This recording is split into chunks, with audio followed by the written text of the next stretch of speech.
Hi అండి. మేము ఇందాక డిమార్ట్కి వెళ్ళేసి వచ్చినాం. ఈ గ్రాసరీస్ అన్నీ అయితే మాకు 1.5 month to 2 months వరకు వస్తాయి. పిల్లలకి పెన్సిల్స్ తీసుకున్నాము, అలాగే అగరబస్తీలు అండ్ శనగలు తీసుకున్నాము అండ్ టీ పౌడరు. పాపకి పెన్స్ కావాలంటే పెన్స్ తీసుకుంది. నెక్స్ట్ వచ్చేసి ఆయిల్ ప్యాకెట్స్ మాకు 1 monthకి వచ్చేసి 3 to 4 పడతాయండి ఆయిల్ ప్యాకెట్స్ వచ్చేసి. నెక్స్ట్ ఇది వచ్చేసి హ్యాండ్ వాష్ అండి, బై 1 get 1 ఉంది, ఒకటైతే తీసుకున్నాను నేను. నెక్స్ట్ వచ్చేసి సాల్ట్ అయితే మాకు 2 months వస్తున్నాడు ఒక ప్యాకెటే. నెక్స్ట్ వచ్చేసి టూత్ బ్రష్లు 4 తీసుకున్నాము. నెక్స్ట్ వచ్చేసి వాటర్ బాటిల్, జీలకర్ర, కాజు, సోప్స్ అయితే 4 తీసుకున్నాం, అవి 2 months వస్తాయి. నెక్స్ట్ వచ్చేసి మినపప్పు, పల్లీలు అండ్ ఇలాచి.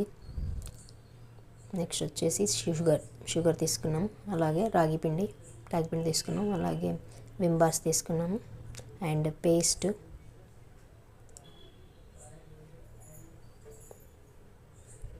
తీసుకున్నాము, అలాగే హార్పిక్, లైజాల్, ఏరియల్ లిక్విడ్, ఇంకా పన్నీర్ తీసుకున్నాను. అలాగే బిల్ ఎంత అయిందో గెస్ చేయండి. క్లాత్స్ కూడా తప్పకుండా కామెంట్ చేయండి, మీరు గెస్ చేసి చూద్దాం.